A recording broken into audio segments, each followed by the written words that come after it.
Yeah. Right? And I'm not playing no games. Yeah. All right, all right, all right. I am Pops, and wow, let's do a time machine. Let's go back to 1993. Imagine.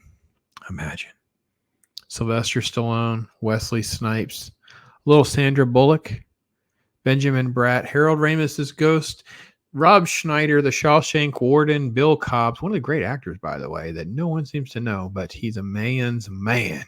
In the military, worked a real job, didn't even start acting until his mid-30s. Anyway, he invented the transporter. Yeah, look it up. Jesse the Body, Ortho from Beetlejuice, and a little bit part by Jack Black. What would we have?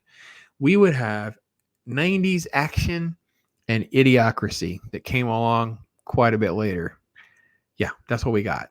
So, Demolition Man. It was strange revisiting the movie on what I remembered and my emotional attachment to the film. I want to give you a little bit of that breakdown of the film, going through it, and then kind of how I felt watching it now, because it was definitely not what I expected, right? Well, the film opens in 1996. It's a kidnapping scene with like 30 bus passengers have been kidnapped by Simon Phoenix, which is Wesley Snipes' character. John Spartan is the hero, a cop. He's been called in. Basically, you have to send in a maniac to catch one. He's known as the Demolition Man because he creates as much havoc and destroys stuff as he saves today. So, tons of shoot it up, off the chart action, crazy stuff. Stallone's in a beret, by the way, which is still a weird choice. I don't quite understand the beret. He's shooting people, slamming people, whatever. And I will admit that I didn't remember the Wesley Snipes Simon Phoenix as like such a cool little twist on the Joker character, the chaotic villain character. Anyway, at some point, he stabs these gasoline drums, and he's got like a blowtorch. So if he gets shot, it's just going to fall into that. Anyway, long story short is when Phoenix gets out and they get captured, whatever, the building blows up. Demolition Man, of course, he destroyed the entire building. But Phoenix makes it seem as though all the bodies are dead, right? So Spartan basically killed all these people. They were alive. So couldn't find the hostages, but then they do. I'm sorry. John Spartan says they couldn't find them. They do find them. They're dead. They're all dead. They're like all these dead bodies everywhere. So credits roll. All 90s, right? Long story short, they free Spartan, involuntary manslaughter. They're going to freeze Phoenix into what, quote, is the California's cryo penitentiary, a prison where they're frozen. And they're given like subliminal messages for rehab. Like I guess they're in their cryostasis or whatever. And parole is like 2046. So yeah, we get a little Stallone sickle, basically. Well, they don't stay in that long. They wake them up early. We fast forward to 2032. And we have this sort of California utopian run by this Dr. Cocteau guy. And Sandra Bullock plays this cop who talks to this warden. And, the prisoners don't ever move. Isn't it kind of sad? We're kind of weird, blah, blah, blah. And kind of what's all set up is that you have sort of like the civilization of the surface of this utopian, and you have this underlying thing. Denis Leary is the guy that's introduced as Edgar Friendly. Life is hell, right? He's vandalizing things. And oh my gosh, we have vandals. They don't have crime like we have crime, right? And it was a little weird, by the way. Rob Schneider says greetings and salutations. Like he's like, I didn't remember my line coming from there. I'm a little concerned now. So anyway, so Sandra Bullock's character, Huxley, is like a total like 20th century nerd. She's like tries to study it, make all these references. She's being scolded by the chief. The chief is the Shawshank Warden, by the way. Bob Gutton. He's pretty good, by the way. He's in TNG too, by the way. And also, by the way, Bob Gutton is, as I mentioned, he is the guy who actually plays the Harold Ramis ghost. They used him as the likeness for the Harold Ramis ghost in Ghostbusters Afterlife. So anyway, Earl's kind of a complete jerk. She calls him an effing something under her breath, and there's like a fine. This is a joke that'll play on almost to the point of being like irritating. These machines print out little tickets. You've been fined, half a credit or whatever.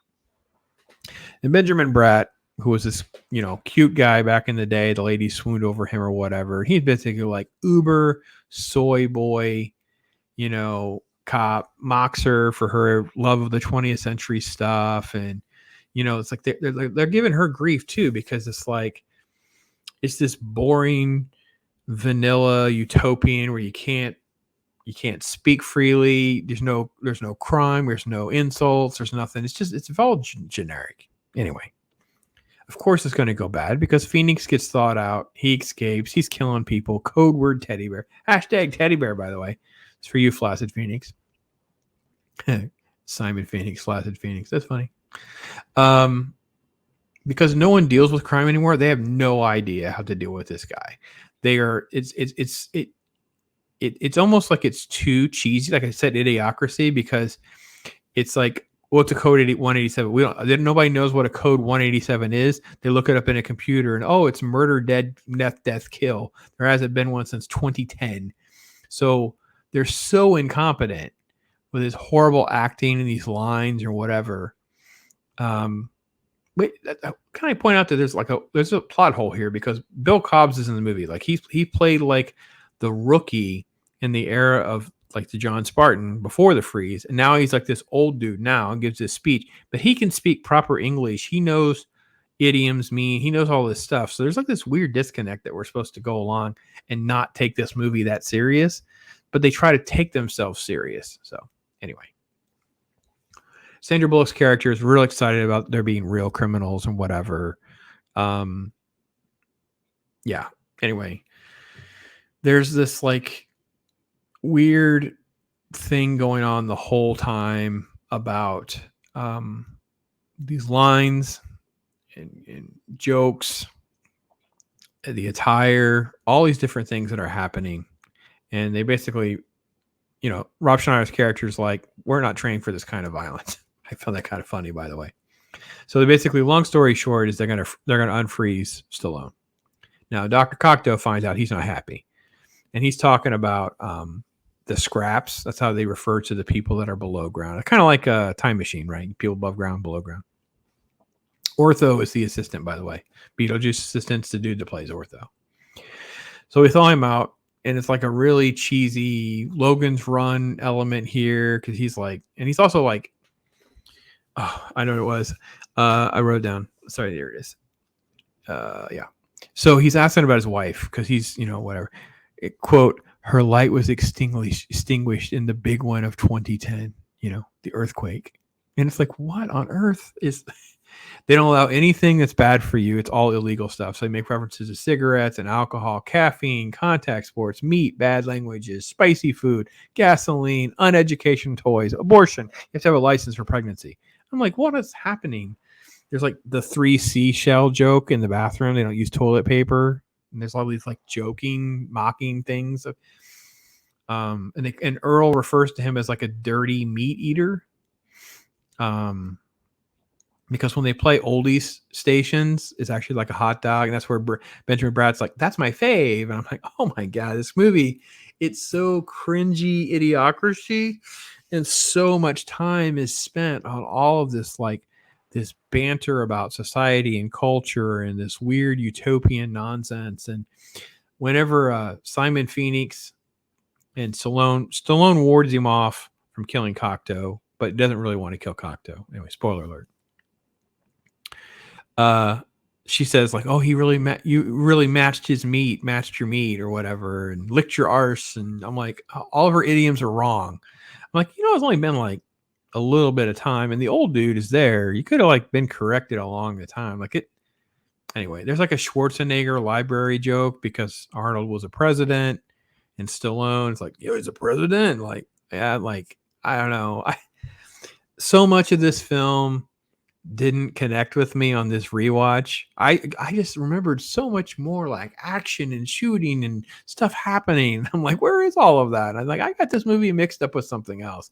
Then I realized there was a kind of futuristic like Emilio Estevez movie, and I think maybe that's the one I'm thinking of. So I had a muddle in my head. Because like the Taco Bell joke is because Taco Bell is the only restaurant that survived the franchise food wars. So all restaurants are Taco Bell. and when they're in the restaurant, they're playing like the Jolly Green Giant song or whatever. It's like all of this is just, it's almost like there's just too much. Because the backdrop is obviously Dr. Cocteau's a complete jackwagon. And you know Phoenix is going to kill him, right? Because he's a bigger monster than the monster, right? So, but Hux is like a fangirl of Spartan, and he kind of sniffs all this out and knows that what Phoenix will do or not do, that kind of thing. And Hux is like tries to hit on him or whatever. Don't you want to have sex? And it's like a virtual thing, like, oh, you know, fluid transfer is gross and blah blah blah. And kids are made in the lab, and I don't know.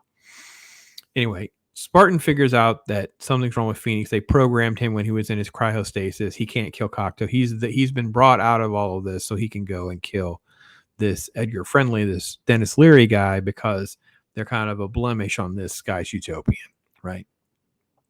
And she's like, well, let's go blow this guy. And you're like, nothing, all the idioms are bad. So anyway, it's only been 30 years, but this keeps happening, by the way.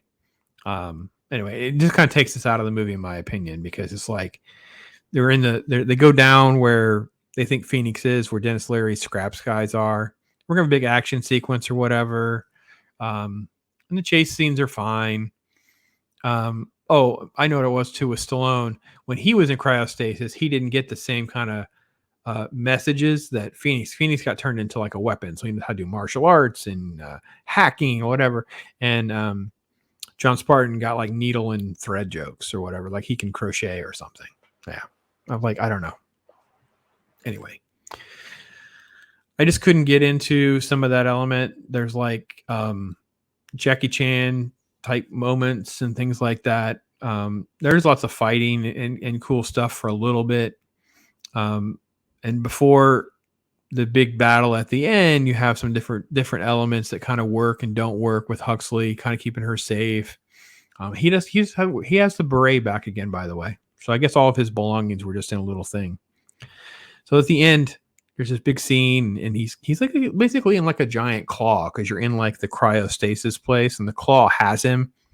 And I was like, what is happening? So of course they do something with the laser, and it kind of destroys the entire place to keep his Demolition Man moniker going.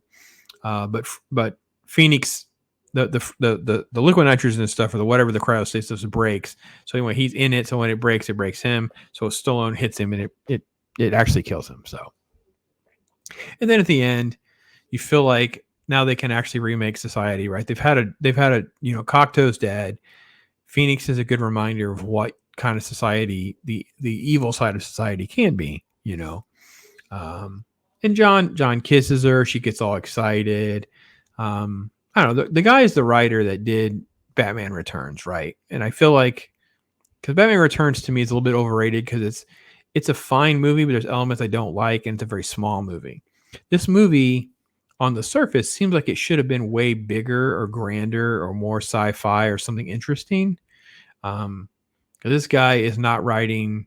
I don't understand why someone that can write a good script. He also wrote Heathers, how he wrote that. But here we have like this weird, like I said, it's like Idiocracy, right? It's just like, yeah, I don't know. Didn't like it. Was disappointed, and Stallone's still Stallone. I just did Samaritan. Wesley has a new comic book coming out that's pretty cool about the exiled. And Sandra Bullock, well, Waited the Lost City. There's that. So Demolition Man is one of those movies that we can kind of have on in the background, and it's like it's 90s blowing up. You can kind of look up a few times. You might laugh at a gag or two, but overall, it's not a really good movie. And in hindsight, it's a way worse movie than I had in my head, because I just forgot about that whole subplot. But at the same time, it actually has a lot of like cheesy soundbite jokes, which play better like just by cutting them out. So maybe there'll be more like little clips I can make to make people laugh, because that seems like a better ending for a film that kind of fell a little flat for me otherwise. So maybe you love this film. Maybe it is your favorite film. Maybe you are like, this is, because there are moments. Wesley Snipes is actually really maniacal in some places. Stallone is Stallone. There are some premises I think that were fine, but I think the over the top elements of the society thing is what just derailed it for me. But overall, it's fun. It's just kind of, uber dumb and all of that. So again, you'll tell me what you think. You'll make recommendations. You'll let me know. And I am Pops. I'm here to do my best to try to let you know what's going on and what's what. So that was my flashback to Demolition Man. It was streaming free on Hulu. If you happen to catch it right when I'm publishing this, I don't know how long it'll stay on there, but that's where it is currently. If you want to try to catch it for yourself. So I am Pops. Feel free to hit me up and let me know what you think. All I do is chill. My life is a thrill for real, Bob Ross. I be too calm for the drama.